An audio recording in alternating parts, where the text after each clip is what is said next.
আজকে আবার হাইজেনিক খাবার দাবার তৈরি করতে লেগেছি।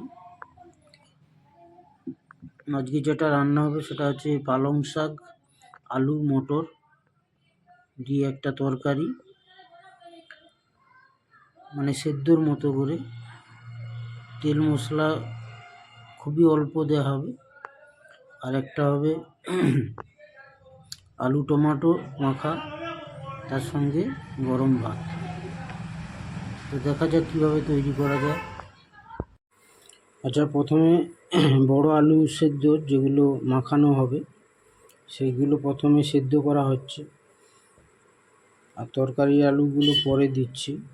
পরে মানে এখনই দেব।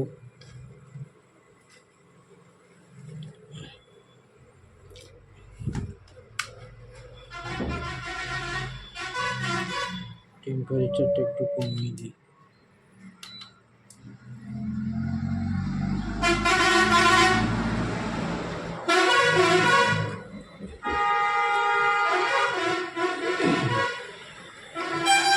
আচ্ছা, বড় আলুগুলো সেদ্ধ হতে একটু বেশি সময় লাগবে, তাই 5 মিনিট আগে দিয়েছিলাম। এবার ছোট আলুগুলো দেওয়া হলো। এবার এগুলো একসঙ্গে সেদ্ধ হবে। তারপরেতে আমরা টমেটোটা দেব। টমেটো আর মটরশুঁটি একসঙ্গে সবগুলো সেদ্ধ হয়ে গেলে তখন আমরা এটাকে তুলে নেব, তারপর তরকারিটা রান্না করব।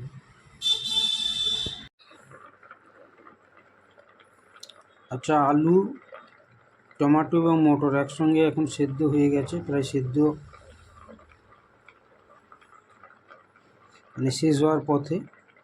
এরপর এগুলো নামিয়ে নেওয়া হবে এবং তারপর তরকারিটা করা হবে পালং শাক দিয়ে। আচ্ছা, এইখানে একটু জানার ব্যাপার আছে। যে জিনিসগুলো আমি সেদ্ধ করেছিলাম, আলু, টমেটো আর মটরশুঁটি, সেগুলোকে তুলে নিয়েছি।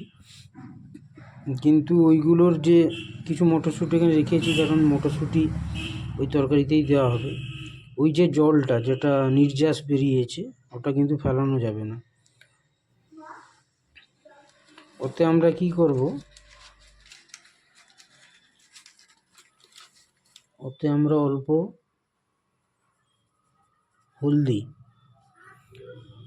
হলদি গুঁড়ি ওতে আমরা দিয়ে দেব।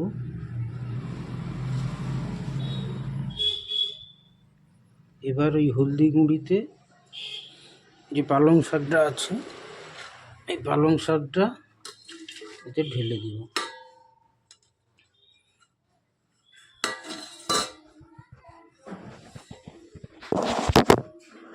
আচ্ছা, পালং শাক ঢালার পর আর একটু জল দিয়ে দিতে হবে।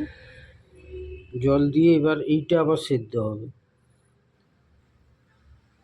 এখানে এবার একটু এতে লবণ, মানে সেদ্ধ হতে হতে একটু লবণ দেওয়া হবে। তারপর এইখান থেকে যে ছোট আলু এবং মটরশুঁটিগুলো এতে দিয়ে দেওয়া হবে।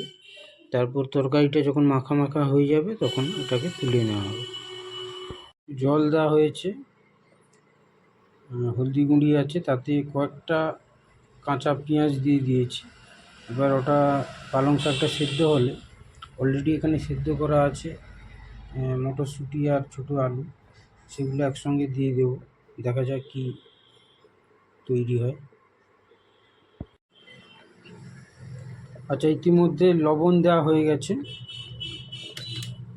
তার সঙ্গে যে ছোট আলু সেদ্ধ আর মটরশুঁটিগুলো ছিল সেগুলো দিয়ে দিয়েছি। এবার এই জলটাকে ফুটতে হবে। জলটা অনেকটাই কমে যাবে, একটু রসালো থাকবে। অনেকটা গরুর লল সিদ্ধ যেমন হয় না, সেই রকম অনেকটা দেখাচ্ছে। যারা গ্রামের লোক তারা জানেন যে গরুকে লল সিদ্ধ করে দেওয়া হয়, সেই রকম লাগছে। কিন্তু দেখা যাক শেষ পর্যন্ত টেস্টটা কেমন হয়। জলটা অনেকটাই মরবে, তারপর তরকারিটা কমপ্লিট হয়ে যাবে, নামিয়ে নেওয়া হবে তখন। এই তরকারিটা হয়ে গেছে, এইভাবেই তরকারিটা কমপ্লিট হলো। একটা গ্রিনি স্মেল আসছে, ভালো সিদ্ধ স্মেল। সবাইকে ধন্যবাদ, নমস্কার।